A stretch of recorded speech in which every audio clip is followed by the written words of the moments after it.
We are beginning a new era for the Big 12 Conference. As you can tell, the backdrop on this show. Hope you enjoy it. The four new teams are up. 1, 2, 3, and 4. If you're on YouTube, if you're on the podcast, thanks for joining us as always. And still, if you're new to the show, we've got the koozies for you. Leave a rating, review, subscribe, send me a screenshot to Pete Mundo. MUNDO at heartlandcollegesports.com. We'll hook you up with a free Heartland College Sports koozie as you try to keep that beer, those drinks cold this summer. Thanks for joining us. It is great to be here as we embark on this new era for the Big 12 Conference. We'll talk about the new teams, the excitement around that coming up here on the show. But let's start off with the Pac-12 because the Pac-12 is in an absolute mess. By the way, if I haven't introduced myself yet, because I'm so excited about the Big 12 and its future, I'm Pete Mundo. We are Heartland College Sports. And, of course, we cover the Big 12 Conference as we have for almost a decade now here on this show and, of course, on the website. So the Pac-12 is a disaster. I don't care what the reports are. I don't care what Utah administrators are saying to certain TV consultants. The Pac-12 is stuck in no man's land. That's where the Pac-12 is today. How do I know that? Because the Pac-12 pushed back its own TV contract negotiation deadline. That's right. Ross Dellinger, Sports Illustrated, he had this report on Friday that the Pac-12, which was supposedly going to have a TV deal, at least a framework lined up by July 1, instead said, you know what we're going to do? We're going to push that back to July 21st, which is when they have their Pac-12 Media Day. So it's amazing how that works, isn't it?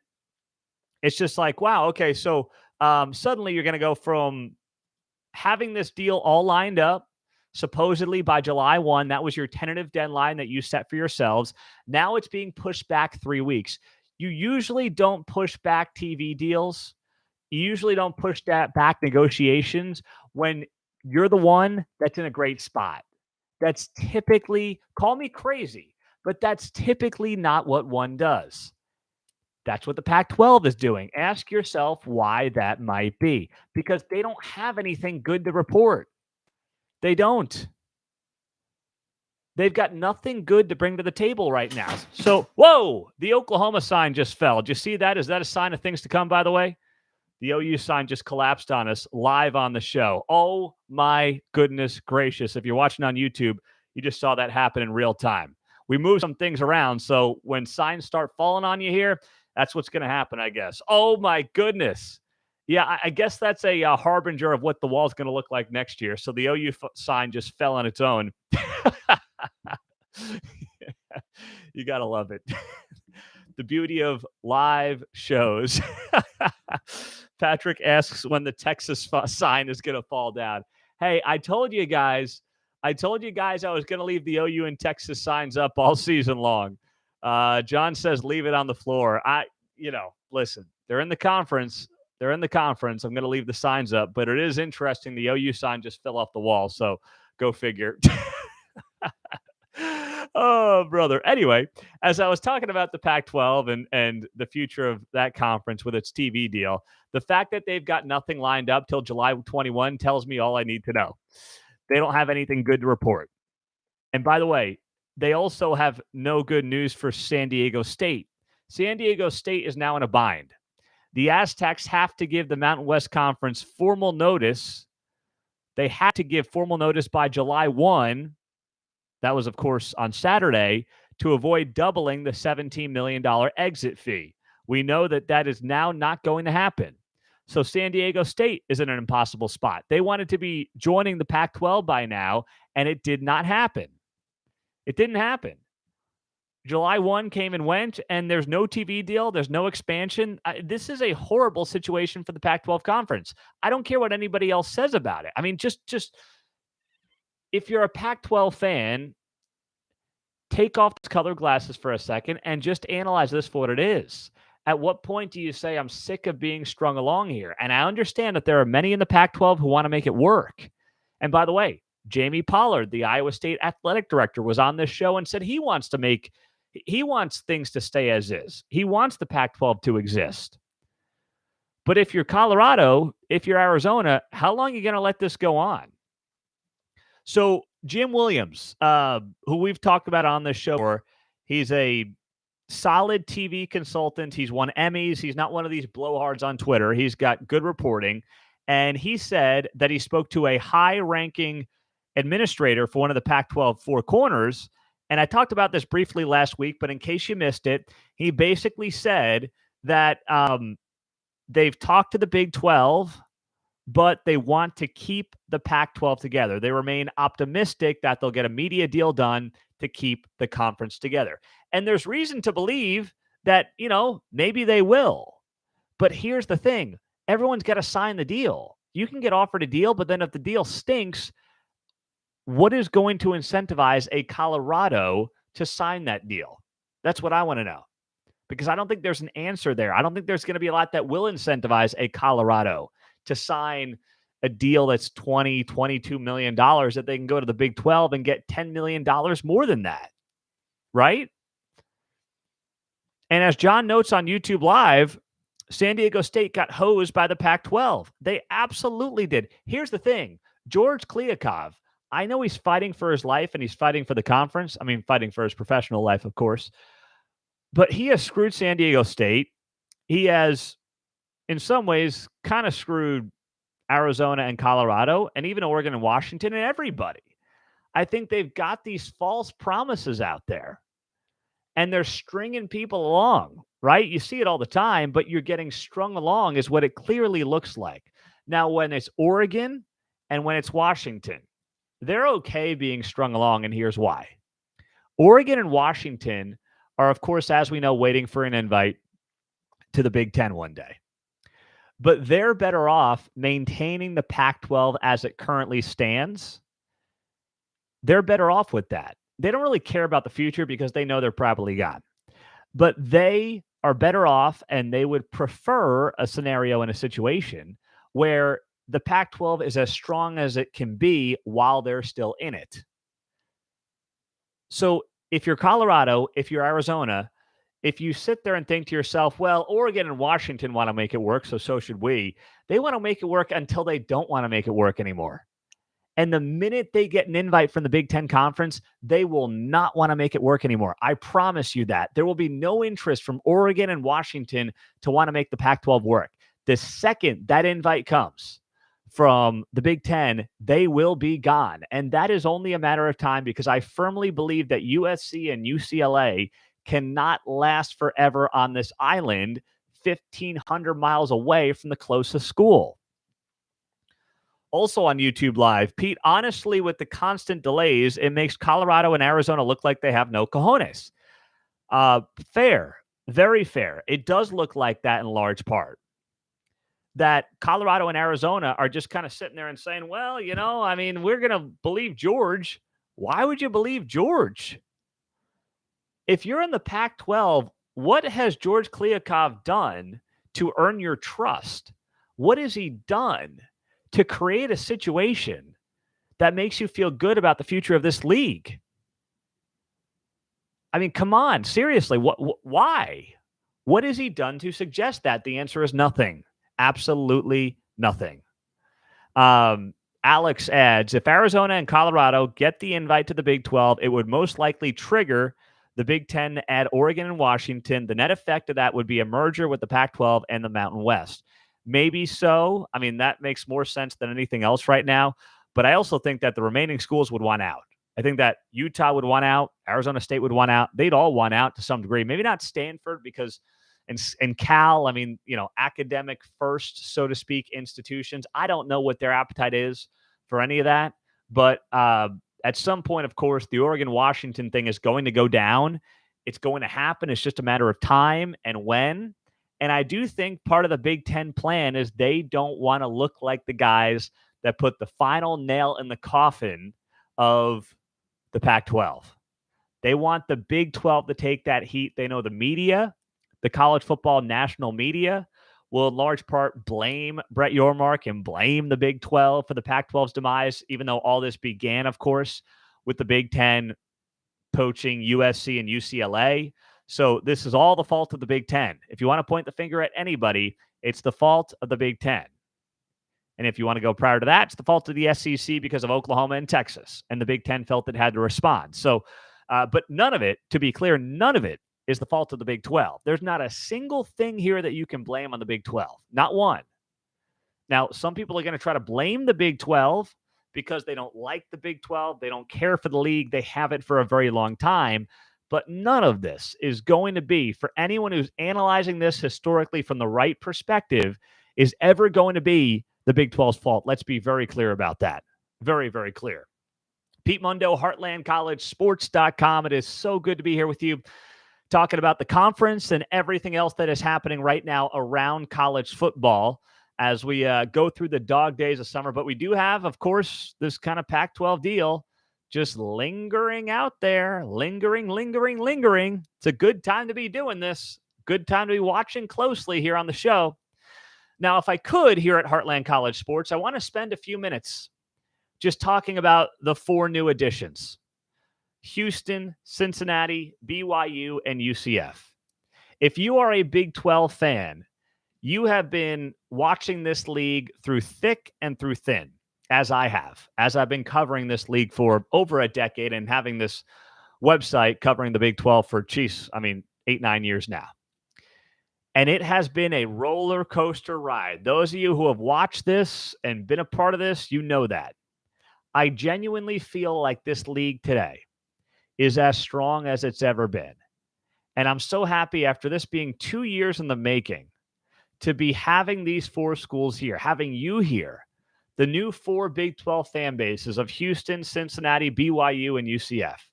I don't know a lot about any of you. I'm not going to lie. Now, some of you started following us on Twitter. You're liking this show. You're subscribed to our podcast.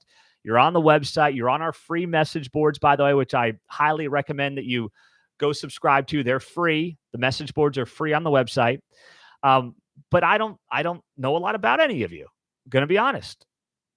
I mean, there was really no crossover. I'm not an old Southwest Conference guy. I'm not really old enough to remember a lot of those days at their core. I mean, I remember them. I was alive for them, but I don't remember them well. So this is a whole new world order, and I'm so excited about it. When it comes to each team and why, let's start with UCF. UCF, to me, is the sleeping giant in this conference. UCF, if there's a team of these 4 that I believe is a program that could find itself in college football playoff contention when they go to 12 teams sooner than later, it's UCF.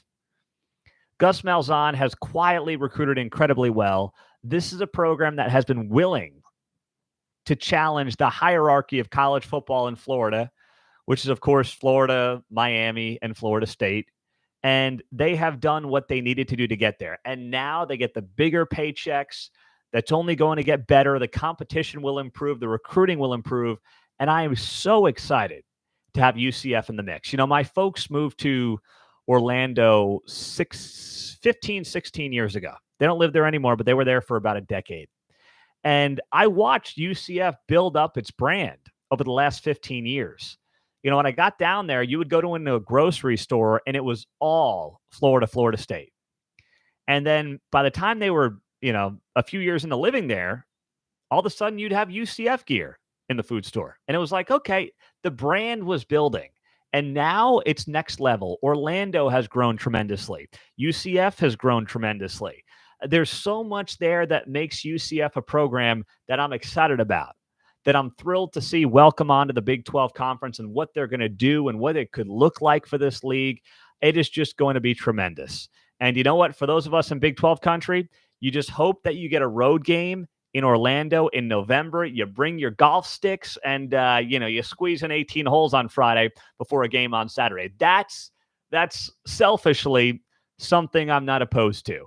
And it also allows other Big 12 schools to tap into the recruiting pipeline in Florida in a way that maybe they haven't, because suddenly you've got a brand down there in Central Florida. So that's exciting too. That's great stuff for the Big 12 Conference. Now, Houston's the school that we all maybe know the best in Big 12 country from the Southwest Conference days. And I'm intrigued to see what the future of Houston football. We know the basketball team is good, and it's easier to be good in basketball fast than it is football. I'm intrigued to see what this football program is going to be like, and just in general, how the media coverage is going to be of Houston. We know it's in a pro town, right? And that makes it different from a lot of the Big 12 schools that are in college towns, first and foremost. How does the Houston media cover the Cougars compared to how they used to cover the Houston Cougars? A little more attention, a little more love. How does the Houston fan base do? Do they hit the road a lot? What are they like? How do they show up on the home side? It's a big commuter school. Does that matter? Does that make a difference? I'm not saying it's good or bad.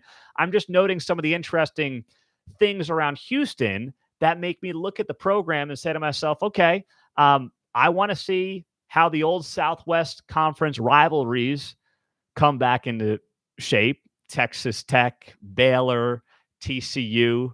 I'm excited about that. But I also think that of these fan bases, the one that has the most to prove to me is Houston.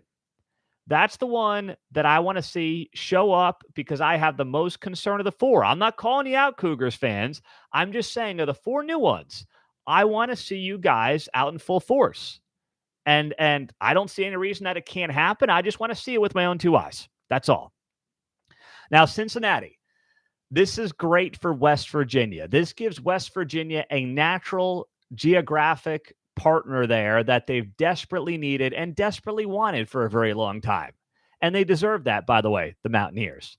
And for the Big 12, it gets you into the Ohio Valley area, which is great for recruiting. I mean, that's an area that guys like Matt Campbell know very well from his Mount Union days. But it is a college football, high school football mecca in that part of the country. Maybe it's not Florida or Texas, but it's damn good. And you've got a ton of talent right in the backyard there. Cincinnati's a program that's been to a college football playoff. It hurts, of course, to lose Luke Fickell. We know it hurts big time to lose Luke Fickell. But still, you end up in a situation where you've got a tremendous amount of talent right in your backyard. I've actually never been to Cincinnati, so I'm going to be intrigued by getting there for the first time and seeing what it's all about and, being a part of that atmosphere there. But it's not going to be Ohio State. It doesn't need to be Ohio State. But I do believe this from the people I've talked to. It is a very underrated experience, and it will be a great addition for the Big 12 Conference. So I'm excited to see what Cincinnati brings to the table. And we know when that football program is humming, what it can do. And I'm not predicting college football playoffs or anything like that anytime soon, but this is not a charity case by any stretch of the imagination.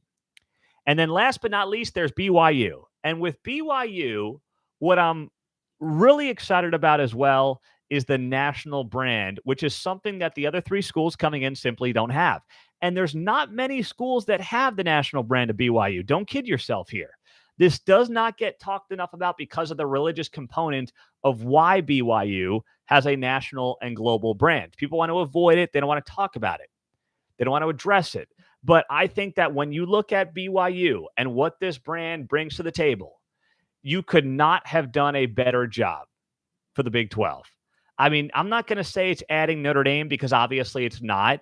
But I even think the way college football media has covered the Big 12 expansion, they have not given the credit that they should to BYU and what that does for the Big 12 from a branding perspective, from a global fan base perspective, and also from having that late night TV slot.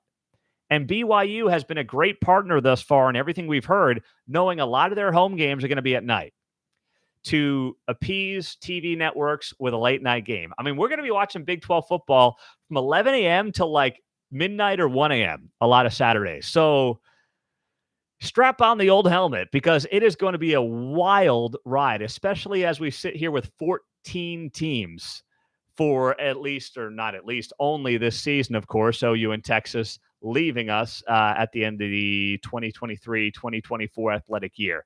But in the meantime, it is going to be such an exciting season. I'm so happy that after 2 years, we have finally welcomed these four teams to the conference. And everything I hear is that these 12 teams are as united, and as a result, the Big 12 is as united as it's ever been. I mean, really, since the conference was formed, there has never been pure unity. There was the push and pull in Nebraska and Texas. We know how that ended, right? There was the Oklahoma-Texas faction. Then it was A&M Texas. Well, now you've got 12 teams on the same page, rowing in the same direction, ready to be the clear number 3 power conference in America in football, and I believe still number 1 in basketball in the future in the Big 12 Conference. And that makes this a very, very exciting time to be a fan of this league. So thank you, as a lot of new fans come into the show. We so appreciate you being here.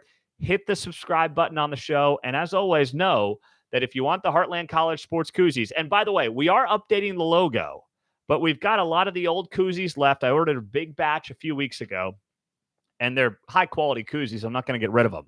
Consider these the vintage Heartland College Sports koozies. All right? We do have to update the logo because the old logo has the states in them, and I can't be, just adding states to the logo. So we got a new logo we're going to be rolling out, and there's a lot of exciting things happening up on the website. So be sure to join us there, heartlandcollegesports.com. So grateful for you. Subscribe to the show, like this show as well. It helps us tremendously. And get a koozie by leaving a rating and a review on the podcast and sending me a screenshot to Pete Mundo, MUNDO, at heartlandcollegesports.com. We'll get you all hooked up. And as always, thank you to our radio affiliates here on the show. Appreciate you guys. Thanks so much. It's a new era for the Big 12 Conference, and we'll talk to you soon. Take care.